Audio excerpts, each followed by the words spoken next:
On va commencer, Inch'Allah.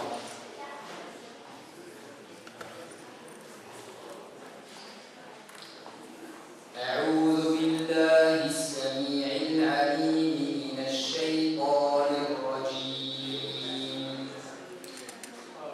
الله لا إله إلا هو الحي القيوم لا تأخذه سنة ولا نوم له ما في السماوات وما في الأرض من ذا الذي يشفع عنده إلا بإذنه يعلم ما بين أيديهم وما خلفهم ولا يحيطون بشيء من علمه إلا بما شاء وسع كرسيه السماوات والأرض ولا يئوده حفظهما وهو العلي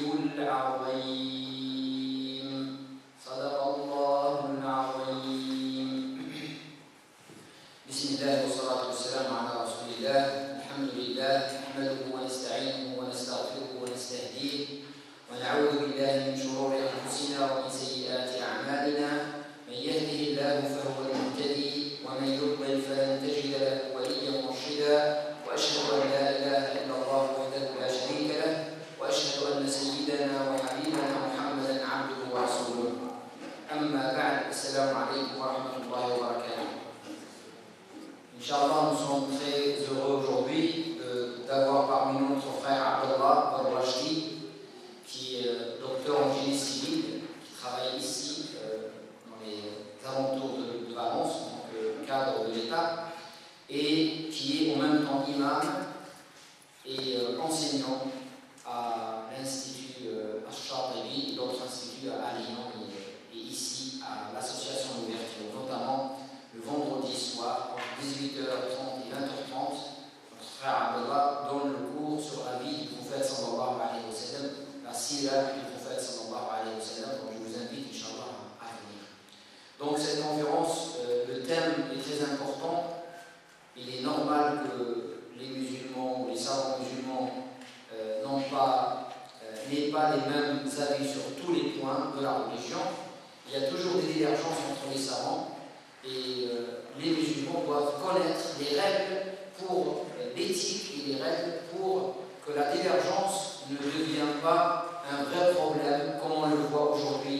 Quand on n'est pas d'accord sur un point, on fait tout un problème entre les musulmans et l'animosité et la haine parfois s'installent dans les cœurs de certains contre leurs frères pour la seule raison parce qu'on n'est pas d'accord sur un point sur lesquels même les savants eux-mêmes ne sont pas d'accord. C'est pour ça qu'on a choisi ce thème, Inch'Allah, que notre frère Abdallah va nous présenter et nous montrer aussi quelle est l'éthique qu'il faut avoir pour que notre divergence ne soit pas une raison pour la haine, mais au contraire, le respect mutuel entre les musulmans.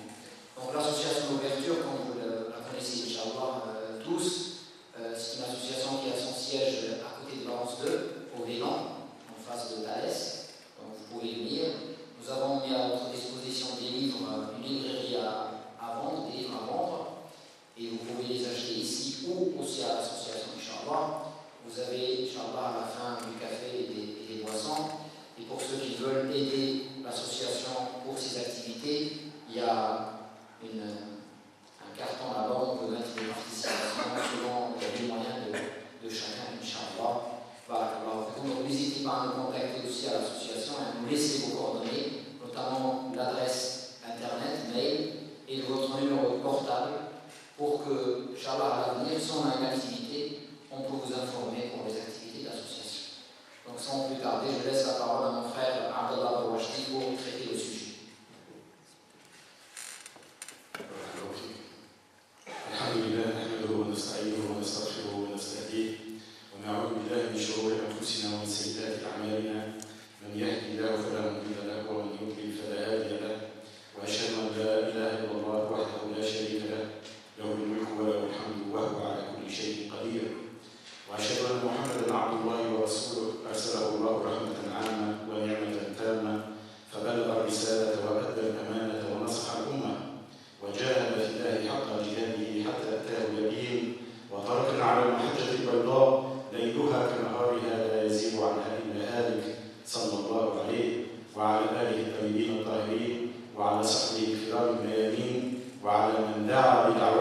بإحسان إلى يوم الدين وسلم تسليما كثيرا.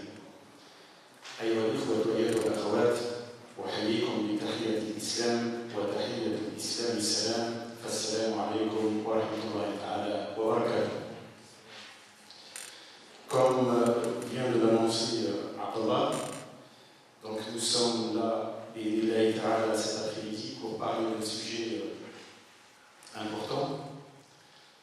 En vérité, tous les sujets qui se rapportent à notre religion sont importants. C'est une phrase rituelle que l'on dit à chaque fois. Mais c'est vrai que le sujet de cet après-midi, il se caractérise notamment par sa sensibilité et sa délicatesse. Il s'agit de ce phénomène que l'on constate au sein de la communauté musulmane, y compris à l'intérieur des mosquées, et qui consiste en cette divergence, enfin, pas la divergence en tant que telle, mais la manière dont cette divergence d'avis, d'opinion est gérée par les uns et les autres. Donc c'est un phénomène malheureux, triste, que l'on doit bien entendu combattre, mais combattre par la compréhension et le dialogue, et non pas par la confrontation. Et c'est pour cela que j'ai mis sur mon premier transparent les 3 mises au point. Le premier point, c'est aucun jugement. Donc vous n'entendrez, Inch'Allah Ta'ala, au cours de cette modeste intervention, aucun jugement. Je ne porterai aucun jugement par rapport à n'importe quel individu, par rapport à n'importe quel groupe. Parce que l'objectif, justement, c'est de montrer que les mauvais jugements que portent les uns par rapport aux autres sont le fruit de malentendus et d'incompréhension. Donc, le deuxième point, c'est je vais faire un état des lieux de la situation actuelle, mais aussi pourquoi cette situation. Donc, il s'agit de faire un diagnostic et vers la fin de l'intervention, Inch'Allah, je donnerai quelques préconisations en termes d'attitude à adopter vis-à-vis de cette divergence d'avis et d'opinion.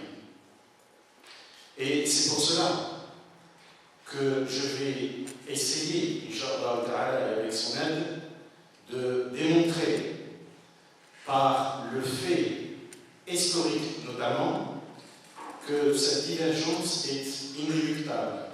C'est un phénomène que l'on ne pourrait jamais éviter. Et donc, la solution ne va pas consister à endiguer la divergence, à supprimer la divergence, parce que c'est chose impossible, mais plutôt comment gérer la divergence, comment se comporter vis-à-vis de la divergence. C'est ce que al-ulama appelle l'éthique, en arabe al-adab, al-adab al-ikhtilaf. Donc voilà.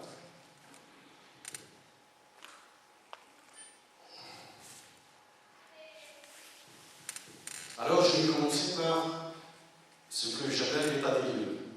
Mais pour que les choses soient claires et pour qu'on puisse se comprendre, je vais devoir définir quelques notions pour que nous ayons tous le même langage, la même terminologie, mais aussi les mêmes compréhensions que l'on met derrière les mots. Alors, dans la littérature arabe, vous trouverez 2 mots, al-ikhtilaf et al-khilaf. Et j'ai l'impression que parfois, certains confondent les 2 mots, parce qu'ils n'ont pas un niveau d'arabe, dans la langue arabe assez poussé, et du coup, ils ne font pas la différence entre les 2 termes, al-ikhtilaf et al-khilaf. Alors qu'entre les 2 notions, il y a une différence monumentale. Al-ikhtilaf, avec ta, veut dire la divergence, veut dire le fait d'avoir des opinions différentes. J'ai une opinion différente de la tienne, un avis différent. Je parle ici bien entendu des ulama. Je ne parle pas de moi ou des musulmans ordinaires, je parle des ulama, les savants, ceux qui ont le ilm, qui ont le savoir en matière de religion. Donc l'ikhtilaf, c'est cette divergence entre les ulama par rapport à telle question, par rapport à telle affaire. Donc c'est ça ce qu'on appelle al-ikhtilaf, la divergence, différence d'opinion si vous voulez. Al-khilaf, c'est beaucoup plus grave. Al-khilaf, c'est le conflit, c'est le différent, avec D à la fin. C'est la division. En fait, c'est cette situation qu'aucun musulman ne veut au sein de la communauté musulmane. Donc il faut différencier entre ces deux termes. Vous savez que la langue est très importante. Il y a une espèce de relation dialectique entre le mode de raisonnement, c'est-à-dire la façon d'analyser, de comprendre les choses, et le mode d'expression, c'est-à-dire la manière dont on exprime ces choses. Et il y a une relation entre les deux modes. Donc si le mode d'expression est faux, forcément il va induire des idées fausses. Et moi j'ai le sentiment que dans ce domaine, dans le domaine de la divergence d'opinion en matière de religion, il y a ce constat, c'est-à-dire qu'on confond entre les termes et on ne comprend pas toujours les choses linguistiquement parlant comme il faut. Premier point. Deuxième point. Donc, moi, cet après-midi, je vais parler, bien entendu, vous l'avez compris, de al-ikhtilaf, et non pas de al-khilaf. Al-ikhtilaf, c'est-à-dire la divergence. Alors, parlons de la divergence. Définissons ce que c'est la divergence sur laquelle notre propos va porter cet après-midi et qui nous intéresse tous et toutes dans nos relations les uns aux autres. Il y a une typologie de cette divergence. Il y a une divergence qui est acceptable, et c'est le sujet de notre propos cet après-midi, c'est ça qui pose problème, et il y a une divergence non acceptable. Et du moment qu'elle est non acceptable, elle est non négociable. C'est-à-dire, ce n'est pas ça le sujet. Elle est non acceptable, elle est inadmissible, inacceptable. Donc, elle ne fait pas partie de notre discussion cet après-midi. Autrement dit, il y a unanimité sur son rejet. Alors, la divergence acceptable porte sur ce qu'on appelle al-furu', les branches. Je vous explique. Dans l'islam, il y a en gros trois cercles, trois choses. Il y a ce qu'on appelle al-aqida. Donc c'est le dogme, c'est la foi, c'est les éléments de la foi, les principes de la foi. Al-iman billahi wa malaikatihi wa kutubihi wa rusulihi wa bil yawmil akhir wa bil qada'i wal qadari khayrihi wa sharrihi. Mais aussi le paradis, l'enfer, kul ma huwa ghaybi, tout ce qu'on ne sait pas. Et il y a al-sharia. Donc al-sharia, c'est le droit, c'est ce qu'on appelle le droit. C'est l'ensemble de ces règles, de ces lois, aussi bien dans le domaine cultuel, c'est-à-dire comment adorer Allah subhanahu wa ta'ala, comment adorer Allah subhanahu wa ta'ala, le pourquoi il fait partie de l'aqida, du premier cercle. Le comment fait partie du deuxième cercle, al-sharia, comment adorer Allah subhanahu wa ta'ala, comment faire salat, comment faire hajj, comment faire al-dhikr, etc., etc. Mais la sharia concerne aussi un deuxième domaine que l'on appelle al-mu'amalat, les relations. Certains parlent de transactions. C'est comment se marier, comment divorcer, comment faire le commerce, comment voyager, comment faire de la politique, etc., etc. D'accord? Ça, c'est le deuxième cercle. Le troisième cercle, c'est ce qu'on appelle al-akhlaq. Al-akhlaq. C'est-à-dire que, par exemple, dans des situations, c'est par exemple le pardon, par exemple la générosité, n'est-ce pas? Par exemple, la tolérance, la testament, etc. Les trois cercles sont complémentaires. L'un ne va pas sans l'autre. Ils se complètent. Alors, la divergence inacceptable, elle concerne le premier cercle, c'est-à-dire les éléments de la foi. Là, vous ne trouverez jamais deux ulama, deux alim, qui divergent sur ce type de question. Donc, il est hors de question de parler de l'aqida. Il y a unanimité là-dessus. La deuxième divergence non acceptable concerne la sharia, mais seulement une partie de la sharia. Dans la sharia, c'est-à-dire le droit, l'ensemble des lois, que ce soit dans le domaine culturel, que ce soit dans le domaine relationnel, il y a deux niveaux. Il y a un niveau principal, un niveau fondamental qui fonde même la sharia, les règles de la sharia. Et il y a un deuxième niveau, je ne dis pas moins important, mais il est moins fondamental, que l'on appelle les branches, al-furu'. Et au fur et à mesure de la conférence, je vais vous donner quelques exemples là-dessus. Et donc, la divergence inacceptable dans le domaine du sharia concerne les fondements du droit, les fondements de la sharia. Là-dessus, il n'y a pas de divergence. Ce qu'on appelle al-ma'loum bi-darurati min ad-din. Vous ne trouverez jamais deux ulama qui divergent, par exemple, sur le nombre de prières par jour. Si vous demandez à n'importe quel alim quel est le nombre de prières obligatoires par jour, il vous dira 5. N'est-ce pas? Et donc ce n'est pas une fatwa, c'est une réponse. La fatwa, justement, elle concerne le deuxième niveau, ce qu'on appelle al-furu'. Et c'est là où il peut y avoir des divergences.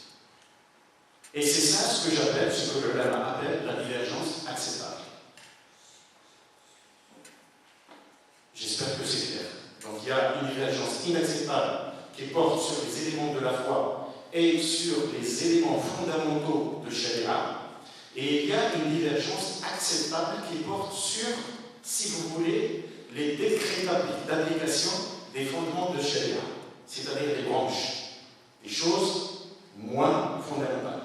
Là, il peut y avoir de la divergence et c'est acceptable et on va voir au fur et à mesure pourquoi c'est acceptable. Alors j'ai rajouté dans les non acceptables quelques éléments que j'ai appelés moins graves. C'est-à-dire c'est non acceptable, mais ce n'est pas aussi grave que les divergences qui portent sur les choses fondamentales. Pourquoi j'ai appelé ça moins grave? Parce qu'en fait, il y a des erreurs. C'est-à-dire que si par exemple il y a deux opinions, il y a une opinion fausse et il y a une opinion vraie. Et donc cette opinion fausse, elle est moins grave même si elle est inacceptable. Et là aussi, je vais Inch'Allah donner quelques exemples. Alors le troisième élément dans cette démarche de diagnostic, pour que les choses soient claires, c'est les acteurs. Que nous sommes tous et toutes au sein de la communauté musulmane. Alors vous avez deux grandes catégories. Vous avez al-ulama, les savants. Al-ulama, c'est le pluriel du mot alim. Et alim, c'est celui qui détient al-ilm. Et al-ilm, c'est le savoir. Et dans cette catégorie, vous avez trois sous-catégories. Le préfixe sous ici n'est pas péjoratif, c'est seulement pour faire une typologie, une classification. Vous avez des ulama qui ne se reconnaissent dans aucune école juridique actuellement existante. J'en parlerai par la suite. Donc c'est des ulama qui font eux-mêmes l'effort intellectuel, c'est-à-dire l'ijtihad, pour aller chercher les règles dans le Coran al-Karim, dans la sunna du prophète, mais aussi dans les avis des anciens ulama, tels que al-A'imma al-Arba, les 4 imams. C'est très important de le savoir, parce que l'un des éléments problématiques qui créent ces conflits, notamment au sein des mosquées, parce qu'aujourd'hui, il y a certains frères qui se réfèrent à cette première catégorie de l'ulama. Et c'est leur droit le plus absolu. J'insiste là-dessus, ce n'est pas un jugement. Je vous le dis parce que c'est un constat. Il faut que vous le sachiez pour que vous compreniez la suite. La deuxième sous-catégorie, ce sont des ulama qui, intellectuellement parlant, appartiennent à l'une des 4 écoles juridiques connues aujourd'hui.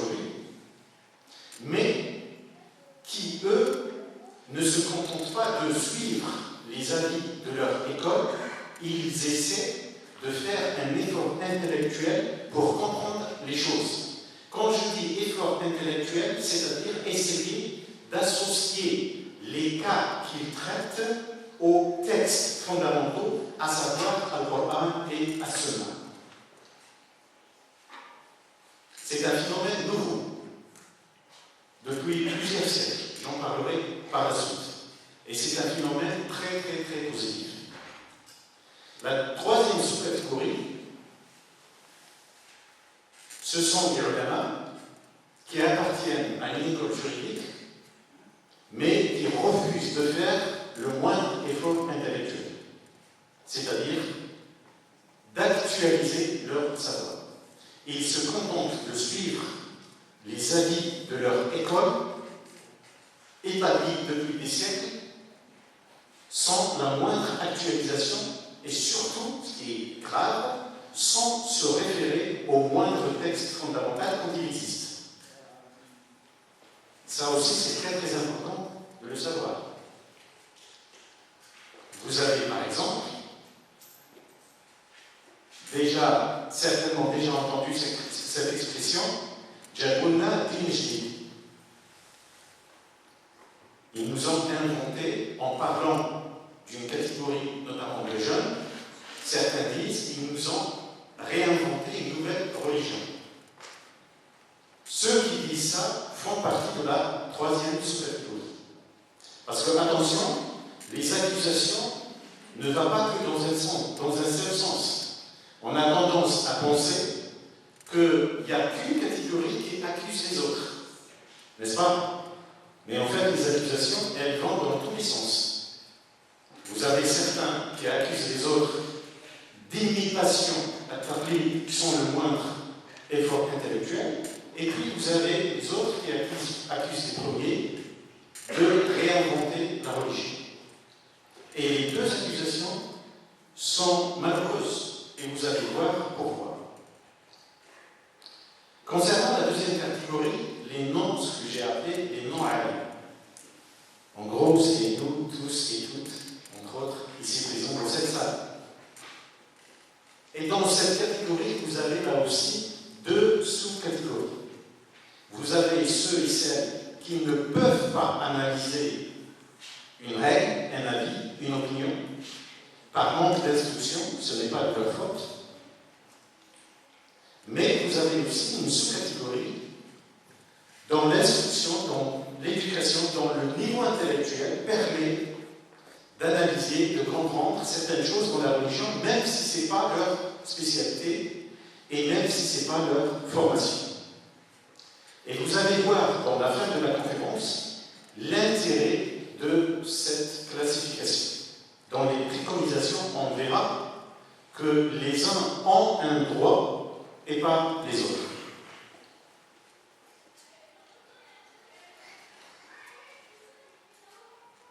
Alors, maintenant les conséquences de cette incompréhension et de ces malentendus concernant la divergence d'opinion au sujet de telle ou telle affaire. Comme le disait Abdallah dans son introduction, il y a de l'animosité. On va jusqu'à s'interdire de dire assalamu alaykum à quelqu'un qui n'est pas d'accord avec nous. Et à partir de là, il y a de la discorde.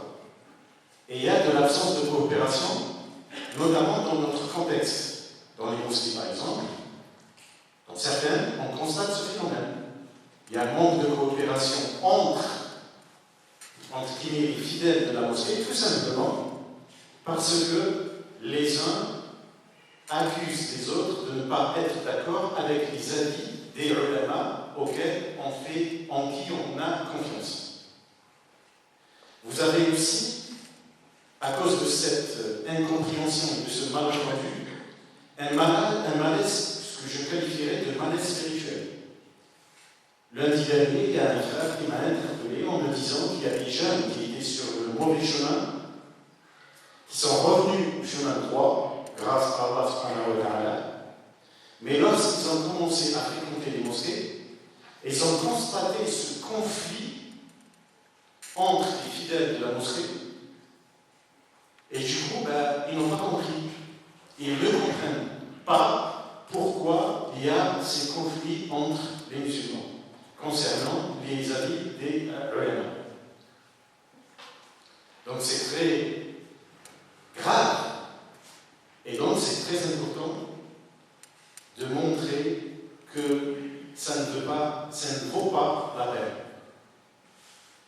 Le prophète, quand il a envoyé Mu'adh ibn Jabal et Abu Moussa al-Ash'ari au Yémen pour prêcher l'islam et pour apprendre l'islam aux gens, il leur a dit Bashiru wa la tunaffiru, Yassiru wa la tu'assiru. Bashiru, c'est-à-dire annoncer les bonnes nouvelles, la bonne nouvelle.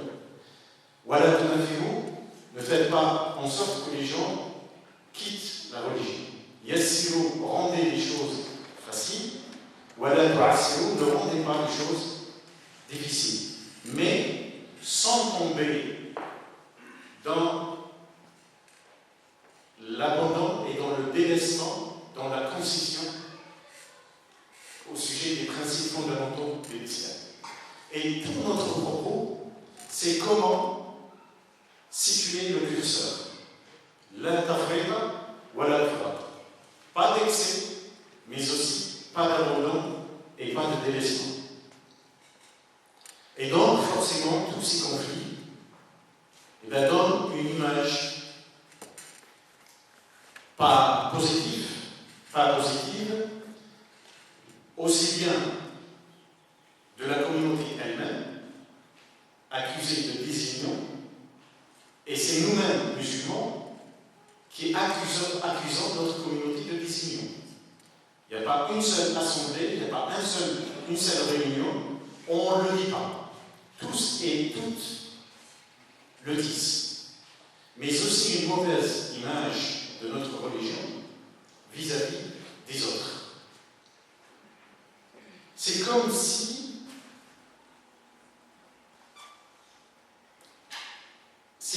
le verset que j'ai mis nous est applicable. Et ne soyez pas comme celle qui a défait son filage à rebours après l'avoir solidement filé. Donc il va falloir qu'on fasse l'effort d'éviter ces conflits en comprenant pourquoi la divergence est inéluctable. Et du moment où elle est inéluctable, la question ne se pose pas sur la divergence en tant que phénomène naturel et légitime, mais se pose par rapport à la manière dont on doit gérer cette divergence. Vous l'avez remarqué depuis le début de l'intervention, je parle de malentendu. Et effectivement, je vais parler de deux grands malentendus, à la fois historiques et intellectuels, qui induisent des erreurs de jugement. Le premier malentendu concerne la notion même de la divergence. Le deuxième malentendu concerne ce qu'on appelle les écoles juridiques, al-madahib al-fiqhiyya. Donc aujourd'hui, vous avez dans le monde musulman, mais aussi par ailleurs, 4 écoles juridiques connues. L'école malikite, al-malikiyya, l'école hanbalite, al-madhab al-hanbali, l'école shafi'ite, al-madhab al-shafi'i, et l'école hanafite, al-madhab al-hanafi. J'en parlerai par la suite.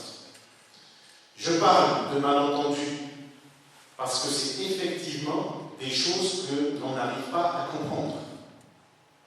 Ceux qui incitent au conflit et qui n'arrivent pas à faire la part des choses, c'est tout simplement parce qu'ils n'ont pas la connaissance suffisante pour comprendre ces deux faits historiques, la divergence d'opinion au sein des ulama et les écoles juridiques.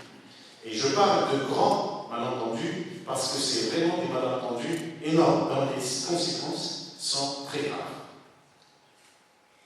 Alors commençons par le premier malentendu concernant la divergence.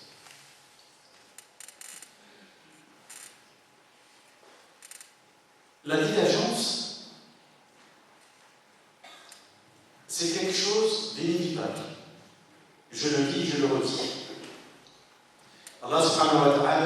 dit dans le Coran al-Karim وَلَوْ شَاءَ رَبُّكَ لَجَعَلَ النَّاسَ أُمَّةً وَاحِدَةً وَلَا يَزَالُونَ مُخْتَلِفِينَ. Et si ton Seigneur voulait, il aurait fait des hommes une seule communauté et ils continuent à diverger. Et ça, de manière générale. Mais nous, ce qui nous intéresse ici, c'est la religion. Donc rappelez-vous, la divergence dont je parle, c'est seulement celle qui porte sur des choses non fondamentales de la Sharia. C'est très important de garder cette définition, ce périmètre, en vue pour qu'il n'y ait pas de malentendu déjà cet après-midi entre nous. Alors pourquoi la divergence est un phénomène naturel? Moi j'ai recensé 3 causes, 3 raisons, mais il peut y en avoir plus. La première raison, celle que j'ai qualifiée de naturelle, c'est-à-dire que dans la religion, dans la pratique de la religion, vous pouvez trouver des ulama qui divergent sur telle ou telle chose pour des raisons presque personnelles, c'est-à-dire naturelles, jibiliya.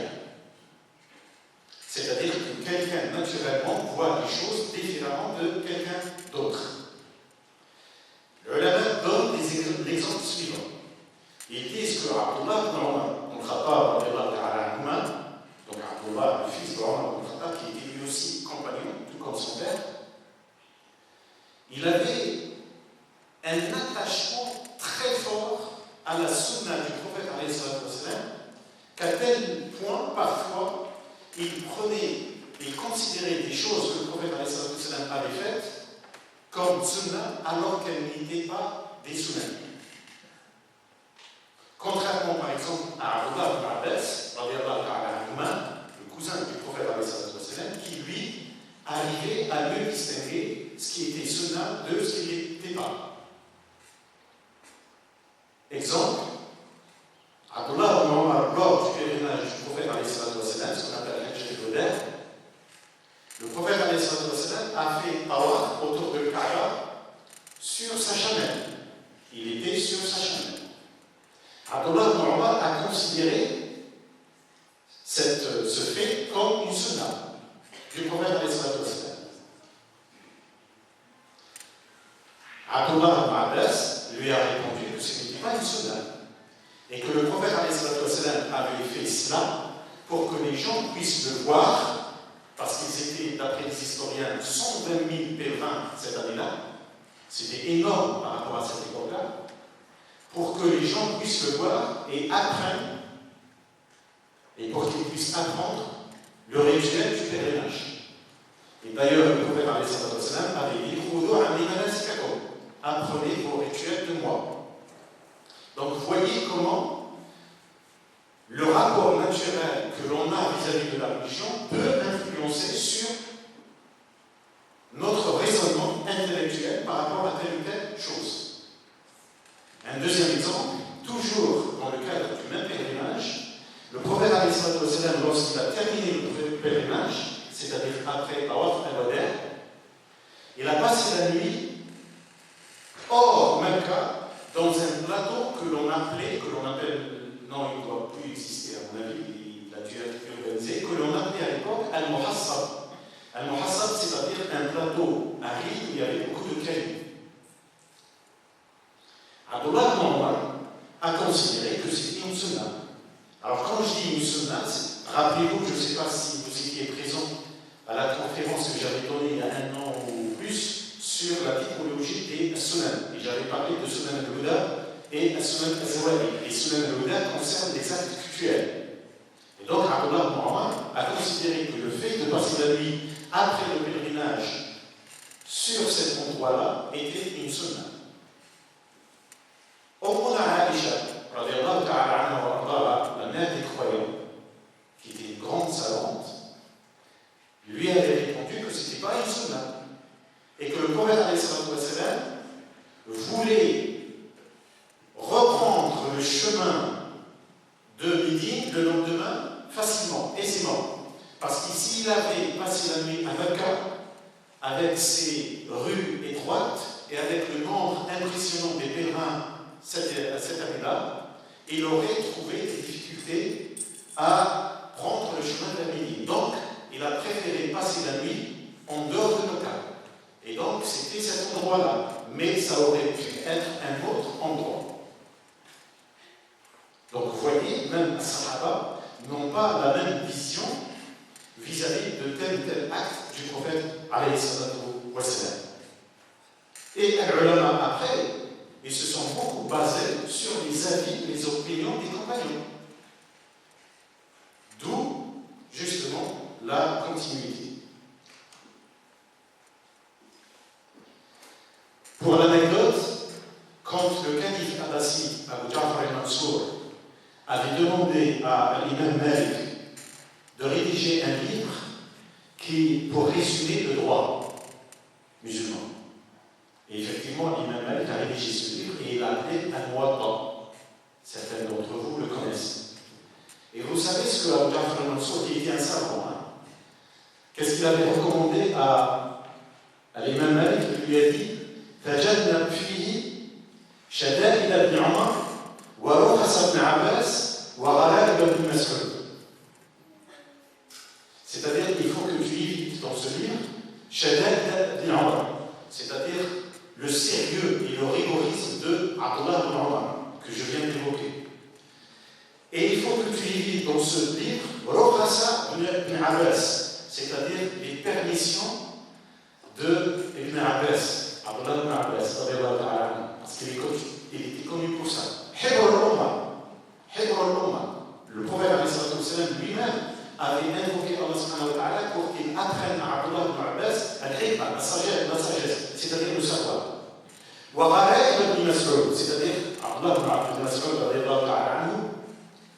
qui avait parfois des choses un peu très particulières, mais qui étaient fondées. Attention. Alors, je passe à la deuxième raison, et que j'ai qualifiée de raison intellectuelle. Je parle toujours des compagnons du prophète, mais aussi des ulama qui sont venus après eux. Il y a, et on verra ça par la suite, une différence dans la démarche intellectuelle de chaque alim vis-à-vis de telle ou telle affaire. Et c'est normal, ils n'ont pas eu le même parcours. Chacun avait son parcours personnel, mais aussi chacun avait ses capacités intellectuelles personnelles. Et du coup, ils ne voyaient pas les choses de manière unique, ils voyaient les choses différemment. Je donnerai un seul exemple. Concernant les textes, c'est-à-dire le Coran et As-Sunnah, ala sahbihi salatu wassalam. Vous avez des textes qui sont clairs et nets, sans ambiguïté, muhkama, qui ne tolèrent pas d'interprétation. Et ça fait partie des choses sur lesquelles il ne peut y avoir de divergence. Mais vous avez des textes, y compris dans le Coran al-Karim et dans la sunna du prophète qui acceptent d'être interprétés différemment. Et vous allez voir dans la suite ce que les ulama disent au sujet de cette interprétabilité des textes. Est-ce une faveur d'Allah subhanahu wa ta'ala ou est-ce un problème? Vous verrez ce que disent les ulama à ce sujet. Et donc, la différence intellectuelle de l'un et de l'autre, certains, par exemple, concernant les textes qui peuvent être interprétables, préfèrent se tenir au texte, c'est-à-dire à la littéralité du texte. Ils ne cherchent pas à comprendre, à aller au-delà du texte. Et puis, vous avez d'autres ulama pour qui ce qui compte dans le texte, ce n'est pas le texte par lui-même, mais l'objectif du texte. L'objectif, la raison du texte. Je prends par exemple le zakat al-fitr. Zakat al-fitr, le prophète a institué zakat al-fitr. Et à l'époque, on donnait soit un bol, c'est-à-dire le blé en grain, soit الشعير, c'est-à-dire l'orge en grains, soit التمر, les dattes, أو العقد, c'est-à-dire le lait asséché. Et le prophète avait bien dit c'est-à-dire faites en sorte que les pauvres ne soient pas obligés de mendier ce jour-là, le jour de l'Eid. D'accord? Alors aujourd'hui, les choses ont évolué. Donc, les littéralistes, ceux qui se tiennent au texte, disent il ne faut rien changer. Zakat al-Fitr doit être donné en grains, en blé, en orge, etc. Il ne faut rien changer. Et puis d'autres ils disent non, on peut interpréter. Ce qui compte dans Zakat al-Fitr, ce n'est pas le texte par lui-même, mais c'est l'objectif. Et l'objectif, c'est de faire en sorte que les pauvres ne soient pas obligés de mendier ce jour-là. Or, à l'époque du prophète, ce qui manquait le plus, c'était la nourriture. Et donc, un pauvre qui se retrouve avec sa famille le jour de la Eid sans nourriture, c'était très grave. Et c'est pour cela que le prophète avait institué cette zakat, et l'objet de cette zakat à l'époque, c'était la nourriture. Il faut savoir que même le prophète disait au Mouna Aïcha, il se passait parfois 3 nuits, c'est-à-dire 2 mois, sans que le feu ne soit allumé dans les appartements du prophète pour cuire un aliment, tellement ils étaient pauvres. Aujourd'hui, peut-être dans certaines régions du monde musulman, la nécessité première, c'est toujours la nourriture, auquel cas, effectivement, il faut la donner en nourriture, disent la deuxième catégorie de l'ulama, ceux qui jugent les textes par l'objectif, mais dans certaines régions, ce n'est pas forcément la nourriture. C'est par exemple les vêtements pour les enfants, le jour de l'Eid. Parce que l'Eid, c'est une occasion où les parents achètent de nouveaux vêtements pour leurs enfants. Alors si les pauvres n'ont pas les moyens pour acheter ces vêtements-là, ils vont se retrouver dans une situation très délicate. Et donc dans ce cas-là, il vaut mieux donner les aides non pas en nourriture, mais en argent. Parce que l'objectif, c'est ça. C'est permettre à ces pauvres de vivre le jour de l'Eid de manière normale. Je ne suis pas en train de vous dire qui a raison, qui a tort, pas de jugement. Je suis seulement en train de vous donner un exemple pour que vous compreniez comment l'ulama analyse les textes. Comment? Sans leur rapport intellectuel au texte. Donc vous avez ceux pour qui le texte est important et vous avez ceux pour qui l'objectif est important. Vous avez une troisième raison que j'ai qualifiée de culturelle. Pourquoi culturelle? Vous prenez par exemple l'imam Malik et l'imam Abu Hanifa, ils appartenaient à 2 cultures différentes.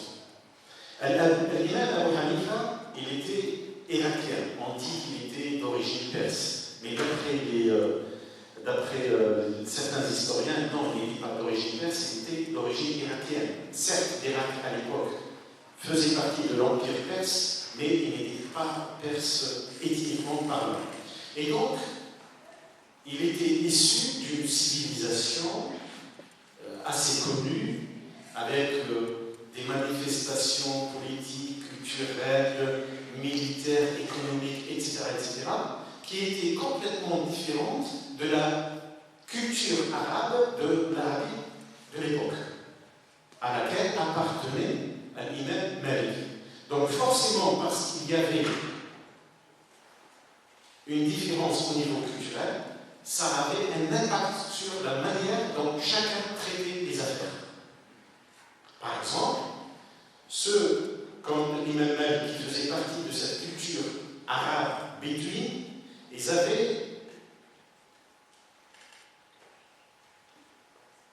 moins, attention, je passe mon mot, c'est pour ça que je réfléchis, ils avaient moins d'audace vis-à-vis des textes.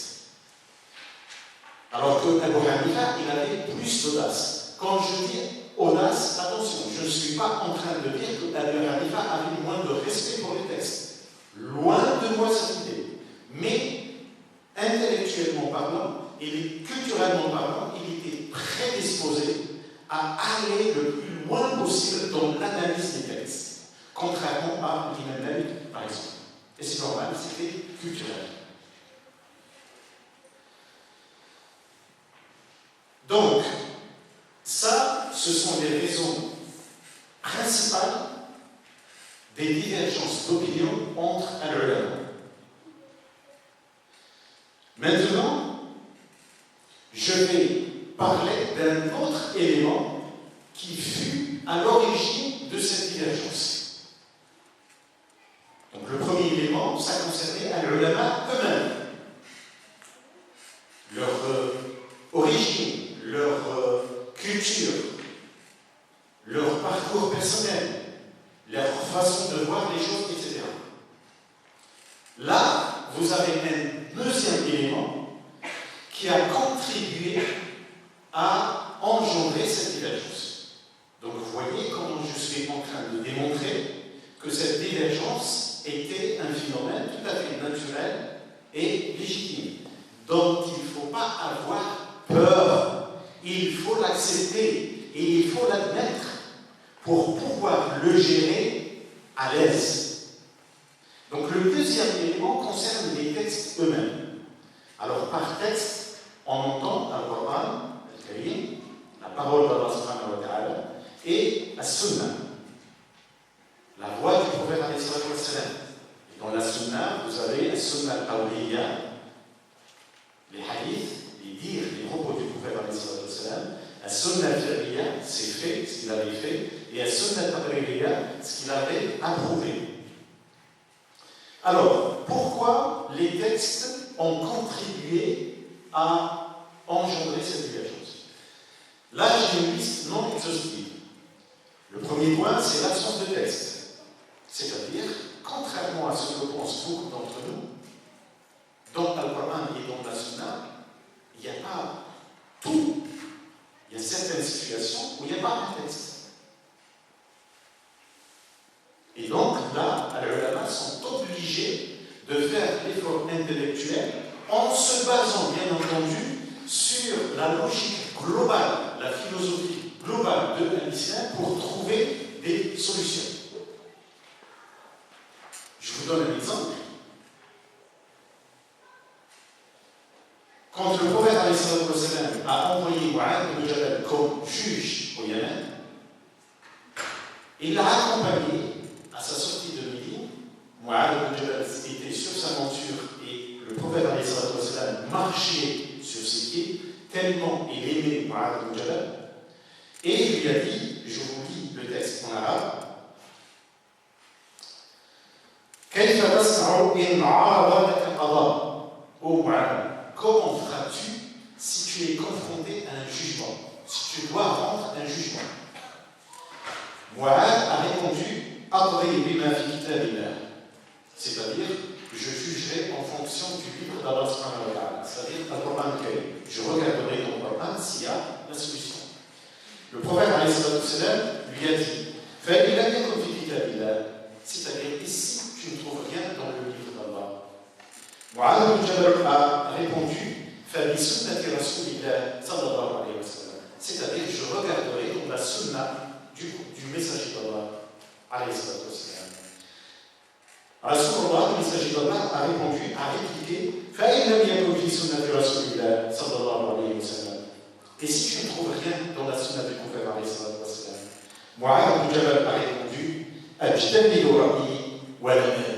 c'est-à-dire, je ferai un effort intellectuel personnel et j'avancerai. C'est-à-dire, je n'hésiterai pas à faire un effort intellectuel personnel. Et donc, le prophète, quelle fut sa réaction?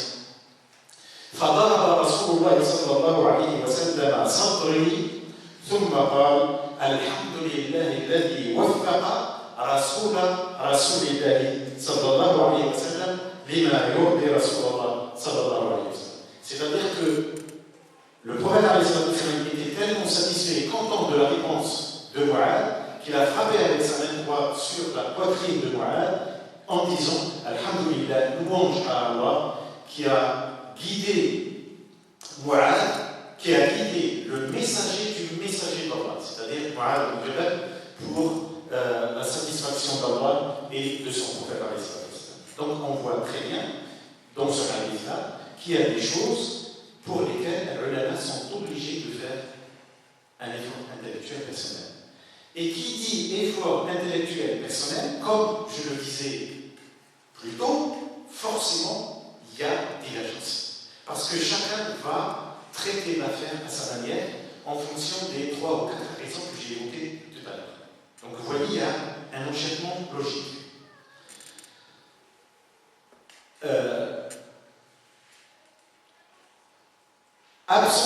Présence de texte, mais interprétable.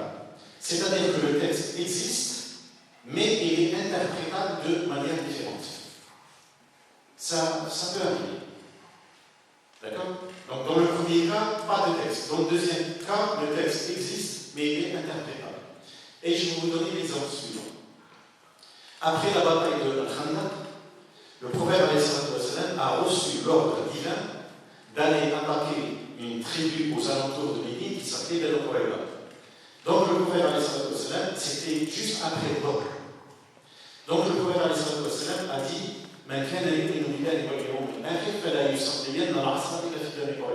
celui qui croit en Allah au jour dernier, qu'il ne fasse la prière de l'Asr qu'à Banu Qurayza. Banu Qurayza, c'était une tribu qui habitait un peu dans la périphérie de Médine. Et donc, les compagnons, ceux qui habitaient autour de la mosquée et qui étaient présents, ils avaient tout de suite entendu la parole du prophète et ils ont tout de suite pris le chemin. Pas de problème. Par contre, certains compagnons habitaient un peu loin, parce que Médine, il y avait la mosquée et quelques maisons autour, dans les appartements du prophète, mais sinon le reste c'était des hameaux tout autour de Médine. Et donc ceux-là n'avaient pas entendu le prophète tout de suite. Et ils l'ont su plus tard. Et dès qu'ils l'ont su, ils ont pris leurs armes et ils ont pris le chemin vers Banu Qurayza. À mi-chemin entre Al-Madina et Banu Qurayza, l'heure de Al-Asr sonne. Que fait-on? Doit-on privilégier la règle générale qui veut qu'on doit faire la prière à l'heure, ou doit-on appliquer la règle particulière qui venait d'être édictée par le prophète à savoir ce jour-là il fallait faire Salat al-Asr à Banu Qurayza? Je reviens aux 2 modes que j'ai évoqués tout à l'heure. Dans ce groupe de compagnons, il y avait les littéralistes et il y avait ceux qui regardaient plutôt l'objectif. Les littéralistes, ils ont dit, nous, on ne cherche pas à comprendre.